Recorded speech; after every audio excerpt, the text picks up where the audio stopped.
7.5 تولہ سونا، یہ الگ الگ نصاب ہیں، چاندی ہے، کیش ہے، تو یہ اس وقت ہے کہ کسی کے پاس صرف سونا ہی سونا ہو، کسی کے پاس صرف سونا ہے، 1 روپے کی بھی چاندی نہیں ہے، 1 روپیہ بھی کیش نہیں ہے، اور 1 روپے کا بھی مال تجارت کچھ بھی نہیں ہے، صرف سونا ہے، تو پھر یہاں تک جائیں گے کہ وہ 7.5 تولہ ہے یا نہیں ہے۔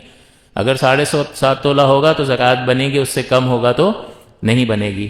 نتیجہ ایک عورت کے پاس 7 تولے سونا ہے اور باقی ان تینوں میں سے کچھ بھی نہیں ہے، تھوڑے پیسے پڑے میں، وہ مہینے کے خرچے کے رکھے میں ابھی ختم ہو جائیں گے، تو یہ زیرو ہی سمجھا جائے گا اس کو۔ تو اس کے پاس کتنا ہے؟ 7 تولے سونا ہے، باقی ان تینوں میں سے 1 روپے کا بھی مزید مال نہیں ہے، تو آپ کہیں گے آپ پر زکوٰۃ واجب نہیں ہے، کیونکہ آپ کا سونا جو ہے وہ نصاب تک نہیں پہنچ رہا۔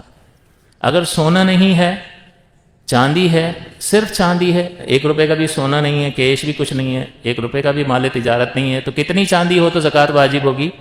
52.5 تولہ چاندی ہو تو زکوٰۃ واجب ہوگی، ورنہ نہیں ہوگی۔ اسی طرح کسی کے پاس کیش ہے، ان تینوں میں سے کچھ بھی نہیں ہے، کیش ہے تو کتنا؟ اتنا پیسہ ہو کہ جیسے 52.5 تولہ چاندی آ جائے تو یہ نصاب مکمل ہو گیا اور پھر اس پر زکوٰۃ واجب ہوگی۔ یوں ہی اگر یہ تینوں میں سے کچھ بھی نہ ہو، مال تجارت دکان میں پڑا ہے، تو کتنا ہو؟ اتنا ہو کہ اس مال تجارت کو بیچیں تو 52.5 تولہ چاندی جتنی رقم آ جائے تو اس مال تجارت پر زکوٰۃ واجب ہوگی، کم ہے تو نہیں ہوگی۔ اگلا سوال یہ ہے کہ ان میں سے تھوڑا تھوڑا سب پڑا ہوا ہے، اب کیا کریں؟ اب اس کا اعتبار کریں یا اس کا اعتبار کریں؟ اب یہ 7.5 تولہ سونا کتنے کا بنے گا؟ 5 لاکھ بھی اگر کاؤنٹ کر لو منیمم، 5 سے اوپر ہی، لیکن 35 لاکھ ایک اور ہو گئے اور 2.5 لاکھ ایک، 37.5 لاکھ، یعنی 40 لاکھ روپے ہوں، اگر اس کے ساتھ ملائیں تو 40 لاکھ پہ زکوٰۃ واجب ہوگی، اور اس کے ساتھ ملائیں تو کم پہ ہو جائے گی۔ تو سونا چاندی اس کا نصاب علیحدہ علیحدہ اس طرح سے ہی ہے کہ کچھ بھی نہ ہو، صرف سونا ہو تو 7.5 تولہ سونا۔ اب مسئلہ یہ ہے کہ اگر کسی کے پاس 1 تولہ سونا ہے تو دیکھو یہ 7.5 تولہ سے کم ہے، اگر اور کچھ بھی نہ ہو تو ہم کہیں گے آپ پہ زکوٰۃ نہیں ہے، وہ تو 7 تولہ میں بھی نہیں بنے گی۔ 5 تولہ اس کے پاس چاندی ہے، 52.5 تولہ کہاں، 5 تولہ کہاں، یہ بھی پورا نصاب کو نہیں پہنچتا۔ 50,000 روپے اس کے پاس کیش پڑے، یہ تینوں چیزیں، یہ چلو 25,000 کا مال تجارت بھی دکان میں پڑا۔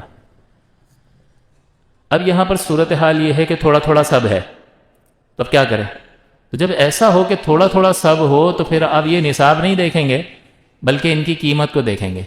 1 تولہ سونا فرض کر لو 5 لاکھ کا ہے، 5 تولہ چاندی سمجھو 50,000 کی ہے، یہ 50,000 روپے کیش ہو گئے، یہ 25,000 کا مال تجارت ہو گیا، تو یہ تقریباً 6,25,000 روپے اس کا نصاب ہے۔ حساب کر رہا ہے تو یہ ساری چیزیں 6,25,000 کی ہیں، اور اگر 10,000 روپے تولہ فرض کرتے ہیں کہ چاندی 10,000 روپے تولہ ہو تو 5,25,000 روپے کا نصاب بنتا ہے، یعنی 5,25,000 روپے کی 52.5 تولہ چاندی فرض کر لیں آ جاتی ہے۔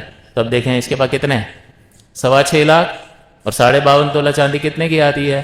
5.25 لاکھ کی۔ نصاب سے زیادہ پیسہ ہے یا نہیں ہے؟ اس پر زکوٰۃ واجب ہوگی۔ تو اس کا مطلب یہ ہوا کہ یہ 4 طرح کی چیزیں تو ہیں، لیکن تھوڑا تھوڑا سب ہوگا تو سب کی مالیت کو جمع کر کے دیکھا جائے گا کہ 52.5 تولہ چاندی اتنے پیسوں میں آ جاتی ہے یا نہیں۔ اگر آ جاتی ہے تو پھر زکوٰۃ واجب ہوگی، اور نہیں آتی تو واجب نہیں ہوگی۔ اور نکالیں گے کیسے؟ بس جتنی بھی رقم آ رہی ہے اس کو 40 سے تقسیم کر دو۔ زکوٰۃ جو ہے کل آپ کے نصاب کا 40واں حصہ بنتی ہے، لاکھ پر 2,500 روپے، تو 40 سے تقسیم کر دو تو زکوٰۃ کی رقم آپ کے سامنے آ جائے گی کہ کتنی زکوٰۃ آپ نے دینی ہے۔ تو کسی بھی چیز کا جو آپ کو مسئلہ معلوم کرنا ہو کہ اس پر زکوٰۃ ہے یا نہیں ہے، وہ آپ اس طرح سے کر سکتے ہیں۔ میرے پاس فرض کر لیں کوئی شخص کہتا ہے میرے پاس 3 آئی فون پڑے ہیں 5-5 لاکھ والے، کتنے کے ہوئے؟ 15 لاکھ روپے کے، زکوٰۃ ہوگی یا نہیں ہوگی؟ تو آپ کہیں گے یہ سونا نہیں ہے، یہ چاندی نہیں ہے، یہ کیش بھی نہیں ہے، اور میں نے بیچنے کی نیت سے نہیں خریدے ہیں، ایسے ہی لے لیے تھے، تو یہ مال تجارت بھی نہیں ہے، لہٰذا زکوٰۃ واجب۔ لیکن دکاندار کے پاس جو موبائل فون پڑے ہیں اس پہ زکوٰۃ، یہ ایلومینیم جو یہاں مسجد میں رکھا ہے لاکھوں روپے کا بھی ہو، نہ سونا ہے نہ چاندی ہے نہ کیش ہے، نہ یہ تو یہاں لگانے کے لیے لیا ہے نا، مال تجارت بھی نہیں ہے، زکوٰۃ نہیں ہوگی۔ لیکن ایلومینیم والے کی دکان اور فیکٹری میں جو مال پڑا ہے مال تجارت ہے۔ تو فرق امید ہے کہ آپ سمجھ گئے ہوں گے کہ کس چیز پر زکوٰۃ واجب ہوگی یا نہیں ہوگی۔ تو کسی بھی چیز کا سوال ہو ان 4 پر پیش کریں۔ جانوروں کی زکوٰۃ کا حساب الگ ہوتا ہے، اور اسی طرح سے جو فصلیں ہوتی ہیں اس پر عشر دیا جاتا ہے۔ ان 2 چیزوں کو نکال دیں، اس کے علاوہ دنیا جہاں کی چیزیں اس میں آ جائیں گی. سونے میں، چاندی میں یا کیش وہ علیحدہ سے دیکھ لیں گے، لیکن اس کے علاوہ آپ نے جو بھی چیز خریدی ہے یہ سونا چاندی یا کیش دے کر، وہ آپ نے جو لیا ہے اس میں نیت آپ کی کیا ہے. ہو سکتا ہے اس میں زکوٰۃ ہو بھی سکتی ہے یا نہیں بھی ہو سکتی، آپ کی نیت کا اعتبار ہوگا.